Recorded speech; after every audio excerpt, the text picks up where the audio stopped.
Hi everybody, this is Vanessa with Growportunity, and today we're going to talk about gaslighting. Have you ever heard about that term?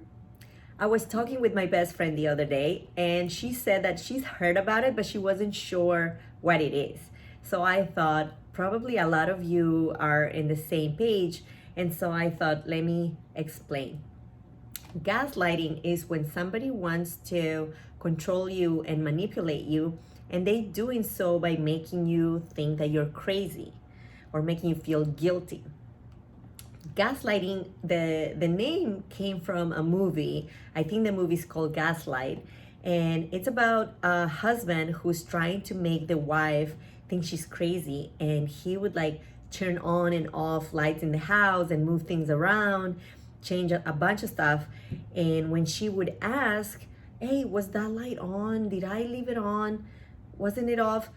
He would say, no, you're crazy. And he would do it so much that she started doubting herself. And I believe eventually she went crazy. I didn't watch the movie, but I know that the term gaslighting comes from there.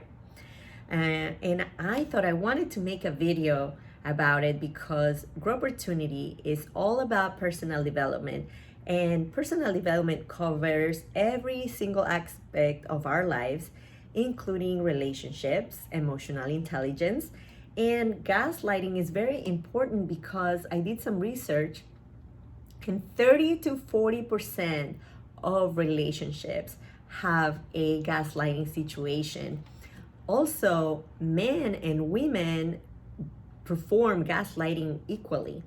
I assume that because men are a little bit more alpha and a little stronger personalities, I thought that maybe they like to control. And so I assume that men are gaslighters more than women are. But turns out that we're all the same. So this video will help everybody. How does a person start gaslighting? How does that person start getting in your head? Well, they start making you doubt with small things. For example, this is my favorite one of all times. I hate when people say, relax, I was kidding. Don't you hate when people do that? It's because they are trying to flip something on you. And that is a very big red flag. They are trying to make you doubt. You know, they say things like, I didn't say that, or I didn't mean it that way. You misunderstood. It's all like, you took it that way. You know, you. And so you start questioning yourself. Did I misunderstood? Did I not get it right? Like, I could swear he said that. I knew she's that's what she meant, but am I crazy? Am I, you know? So that's kind of how it starts. And another big sign to spot a gaslighter is they are liars. They lie. And you know what happens when people lie? Eventually you start, at the beginning maybe you don't notice, but eventually their lies don't match their actions. Sometimes they forget, you know, like eventually you're gonna catch their lies. But the thing is that when you mention it, they are going to deny it. They're gonna change the story again. They're gonna lie even more. And they're always going to find a way to make you feel guilty about it. So it's always gonna be your fault. It's always gonna be you misunderstanding, you like not getting it right. And that's not good. Another thing that gaslighters do is they are very flaky. They usually don't follow through their plans and their promises. If somebody tells you, oh yeah, we're gonna go out to dinner on Friday and you know, see you then, and then Friday comes and you got stood up, and when you ask them what happened, I thought we were gonna hang out on Friday, again they make you feel crazy. They tell you something like, that wasn't a definite plan, we said maybe. No, you didn't say maybe, you said we were gonna hang out. But if you say that, you start feeling like, oh, but I feel like I'm chasing you, so maybe I would just say, oh, sure, no big deal. Or they say, Friday? I didn't say that. Or Friday comes in, you're supposed to have dinner, and you're kind of texting like, are we still on? Where are you? And they're like, what? I'm out with my friends. And they completely like dismiss the plans with you. And the reason why they do that is because gaslighters are usually narcissists, and they don't like to invest, they don't put an effort, they don't have to. They're gonna find a way to like grab you and like manipulate you back in. So they don't really have to follow through with their promises. They usually don't. So that's a huge thing to watch out for, and that's how to spot a gaslighter. Now, I want you to feel pretty normal and okay, even if you are in a gaslighting relationship or if you are starting to date somebody who's a gaslighter, because you have to realize that they start with very small little things that get in your head, that they start cooking you very slowly, so you don't really realize. So you have to be very careful about that negative self-talk. So don't think that just because you are involved with a gaslighter, you're stupid, you're not self-aware, you're not intelligent. Don't think that. Actually, that's key, because when you have negative self-talk, they pick up on that. And when you're dating that person, if you talk a lot and you say all your feelings and your thoughts and everything, they pick up on your weaknesses, and then they use those things to get you more manipulated. They're very smart. So, but that doesn't mean that you are not. It just means that you are a good person and you wouldn't do that to other people, and that's why you're not thinking that way, but they do. So don't feel bad, okay?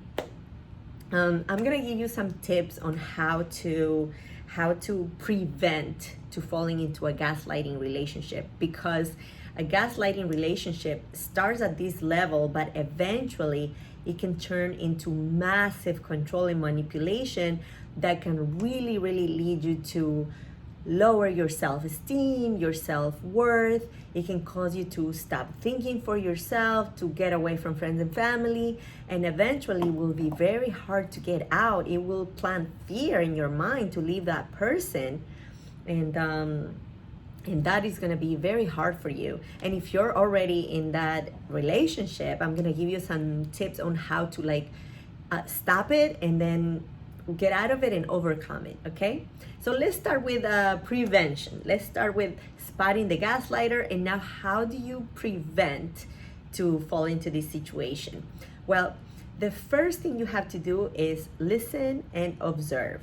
So again, I told you they lie. So listen to the things that they say and see if it matches their actions. So be very sharp about it. Like, open your eyes and open your ears and make sure that their word is impeccable, okay? Another thing, second tip, is to be very self-aware. Listen to your gut feeling. If something feels off, if something feels wrong, something is wrong. Trust yourself, okay? And be very self-aware on how the person is trying to make you feel. When they say, I didn't say that, you misunderstood, and you start doubting yourself, did I misunderstand? Like, go back, analyze, and be like, wait, but this is what she said, and that is the truth. So no, stay in your ground. Respect yourself, respect your gut feelings, respect your thoughts. Don't let anybody put thoughts in your head. Stay in your ground. Be very self-aware, okay? The next thing that you should do is observe and notice if they care about your feelings. For example, let's say that you have a disagreement about something that happened, and we all know that there are three things in a situation: the way he remembers it, the way she remembers it, and the way it actually happened. Everybody has perspective, right? You see things from your side, I see things from my side, and then there's whatever actually happened. So And it's okay to disagree. Like relationships, you will always disagree on something. But the key, what you have to pay attention to is, does he or she respect the way you feel about it? Are they willing to apologize if they did something wrong? Are they willing to acknowledge it? When a normal person, when they do something wrong, if they say they were gonna call you, but they got stuck at work and they couldn't call you, they will apologize. And they will say, I didn't mean to disrespect you. I meant to call you, won't happen again. Normal. But if they say, I didn't say that, I didn't say I was gonna call you, again, you're crazy, you, watch out for that. So you have to see if they acknowledge the way you feel, and if they respect the way you feel.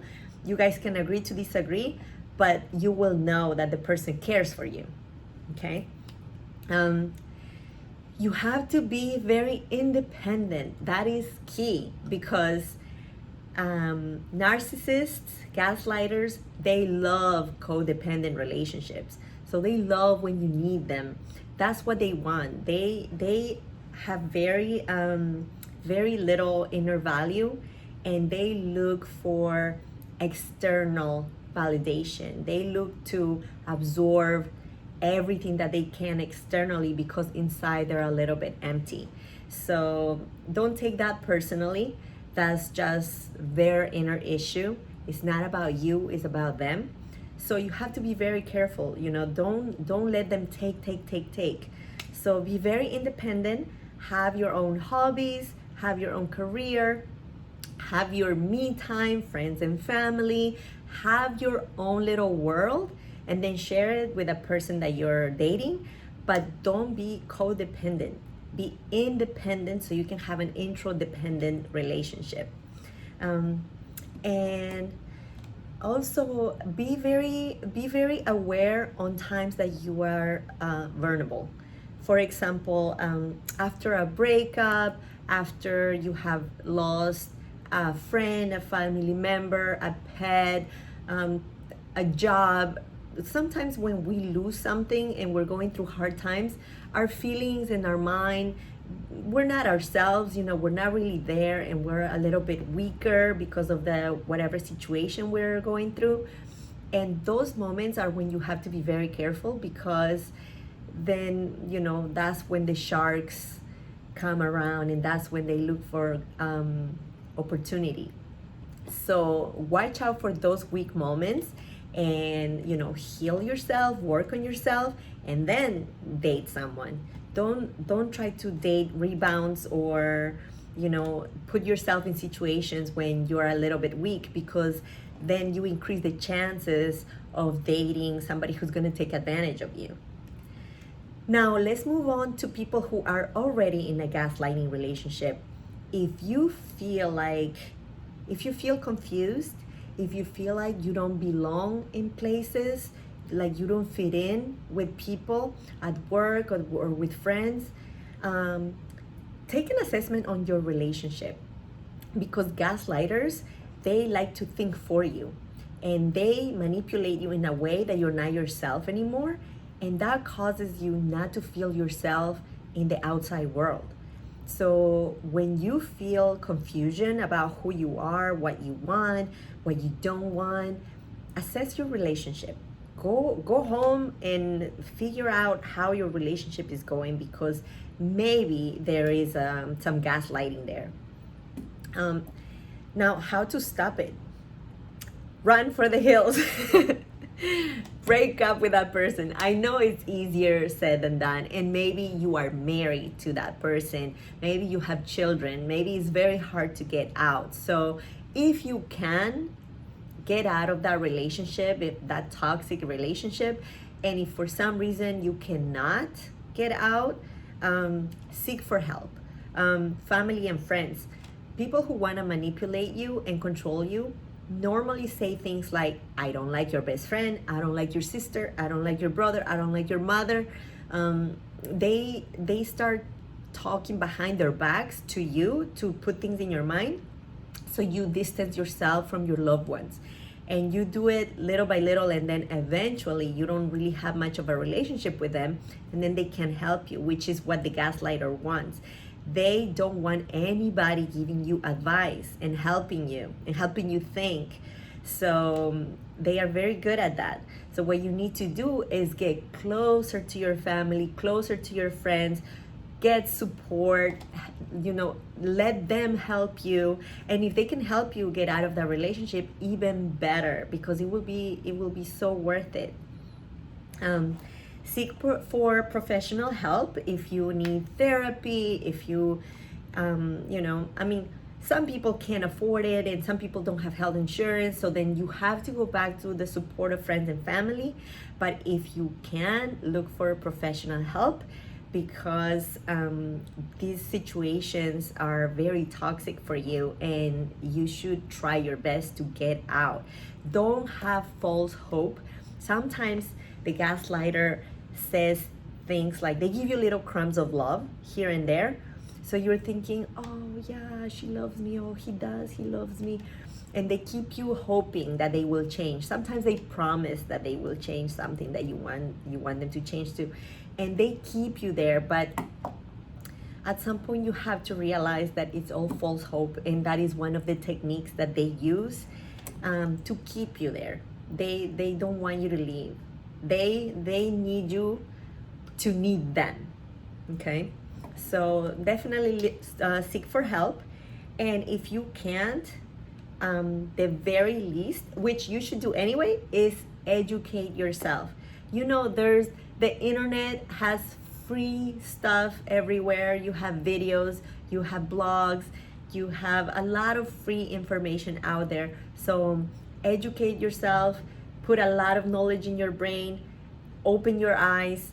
Education is freedom, is cure, and that can really help a lot in getting out of a gaslighting relationship.